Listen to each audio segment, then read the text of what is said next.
Assalamualaikum warahmatullahi wabarakatuh. Berjumpa kembali bersama channel Hikmah Alam. Apa kabar semua sahabat-sahabat yang beriman? Semoga kita selalu dalam lindungan Allah Subhanahu wa taala yang Maha Pengasih lagi Maha Penyayang. Semoga kita selalu diberikan kesehatan, kesejahteraan, kebahagiaan, dan dilimpahkan rizkinya serta dimudahkan segala urusannya. Pada kesempatan kali ini kita akan membahas syukur merupakan kunci dari semua pintu kebaikan. Banyak manusia yang lalai dengan agama karena kesibukannya untuk saling berlomba-lomba meraih kehidupan dunia. Ada yang rakus dengan harta dan kekuasaannya. Ada pula yang saling menyombongkan diri dengan harta, anak, pasangan, atau kelebihan-kelebihan diri lain yang dimilikinya. Juga ada yang lebih parah lagi, bukannya bersyukur, malah justru merasa kurang atas nikmat yang telah Allah berikan. Apakah mereka tidak sadar bahwa semua nikmat Allah berikan akan diminta pertanggungjawaban di akhirat kelak? Sebelum kita membahas penjelasan lebih lanjut, kita akan membahas tentang pengertian syukur terlebih dahulu. Syukur adalah salah satu hal yang menjadi bagian penting dalam hidup manusia. Ada banyak manfaat yang muncul dari rasa syukur yang diungkapkan. Itu sebabnya penting sekali mengetahui ilmu syukur.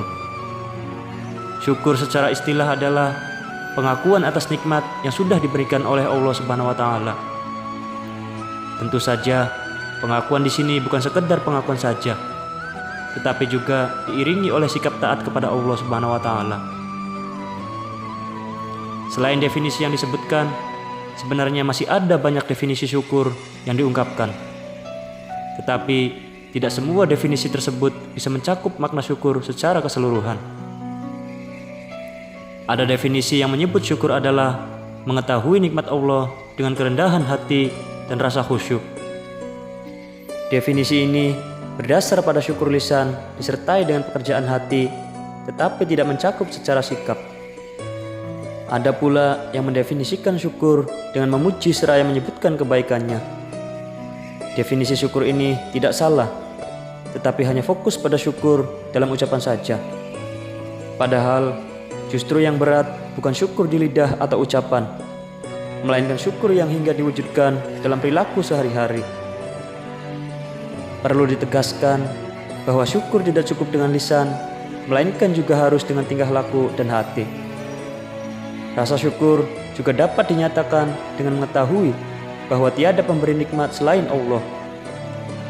Dengan kita mengetahui tentang macam-macam nikmat yang telah Allah berikan, seperti pada anggota-anggota tubuh dan jiwa, serta segala hal yang kita perlukan dalam urusan duniawi, timbullah rasa senang terhadap Allah dan nikmatnya serta karunia yang telah Allah berikan kepada kita.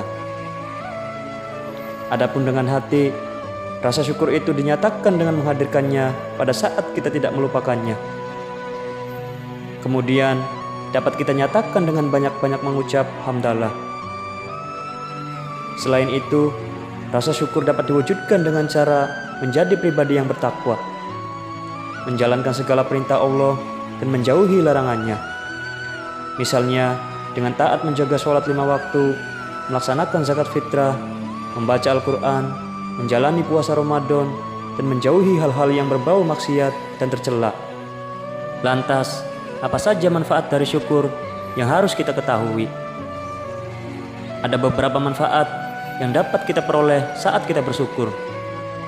Di antaranya akan ditambah nikmatnya. Seseorang yang selalu senantiasa mengucap syukur dengan kondisi apapun, maka Allah akan menambahkan nikmatnya. Sebaliknya, orang yang banyak mengeluh dan selalu iri dengan kehidupan orang lain, maka hidupnya akan semakin menderita. Dan ingatlah juga, tatkala Tuhanmu memaklumkan, sesungguhnya jika kamu bersyukur, pasti kami akan menambah nikmat kepadamu. Dan jika kamu mengingkari nikmatku, maka sesungguhnya azabku sangat pedih. Quran Surat Ibrahim ayat 7. Selain itu, dapat diampuni dosa-dosanya.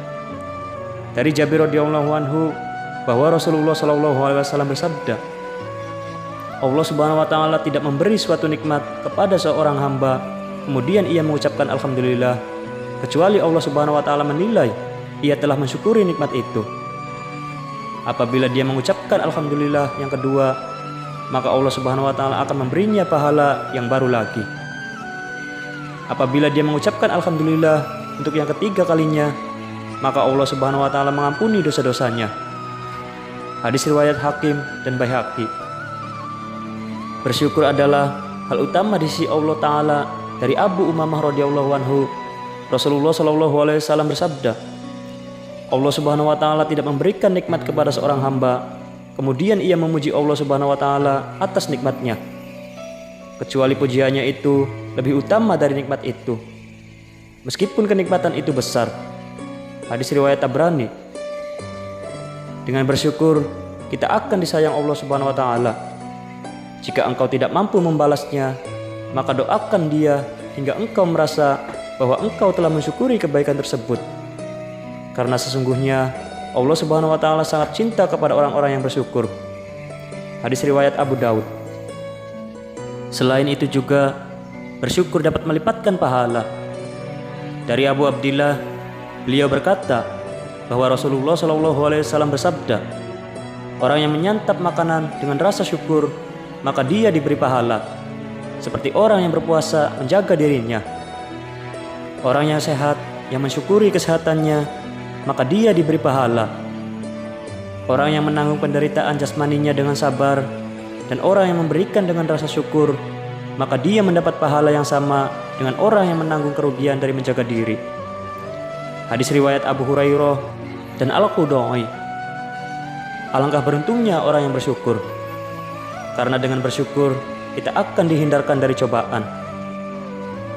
Apabila seseorang melihat orang cacat lalu berkata tanpa didengar oleh orang tadi, alhamdulillah yang telah menyelamatkan aku dari apa yang diujikan Allah kepadanya dan melebihkan aku dengan kelebihan sempurna atas kebanyakan makhluknya, maka dia tidak akan terkena ujian seperti itu betapapun keadaannya. Hadis riwayat Abu Daud. Bersyukur juga bisa menjadi cara meningkatkan iman dan takwa kepada Allah Subhanahu wa taala. Kita ridho dengan pemberian Allah taala.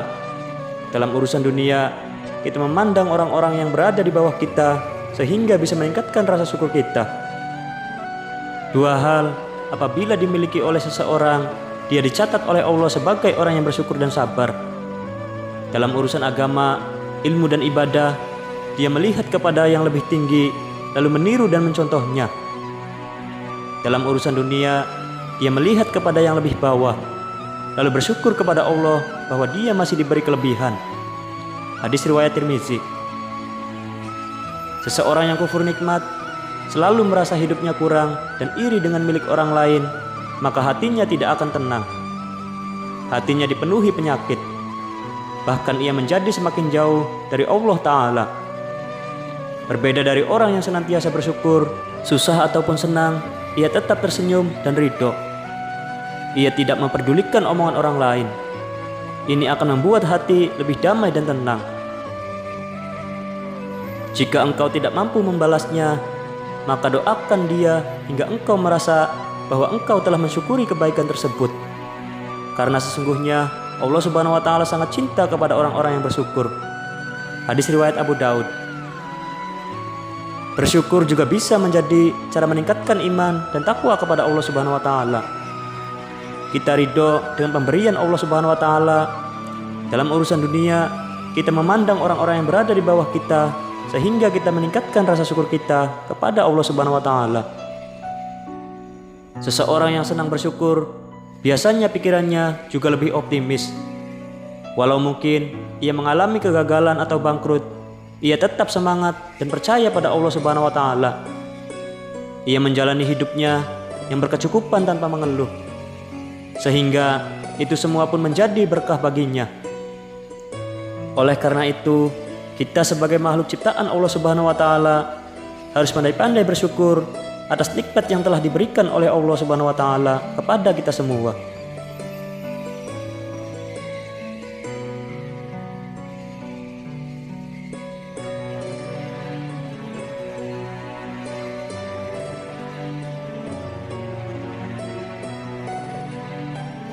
Demikianlah pembahasan kita kali ini mengenai syukur merupakan kunci dari semua pintu kebaikan. Semoga pembahasan ini bermanfaat untuk menambah wawasan dan ilmu pengetahuan kita. Cukup sekian pembahasan ini. Mohon maaf apabila ada kata-kata saya yang salah. Akhir kata, wabillahi taufiq wal hidayah. Wassalamualaikum warahmatullahi wabarakatuh.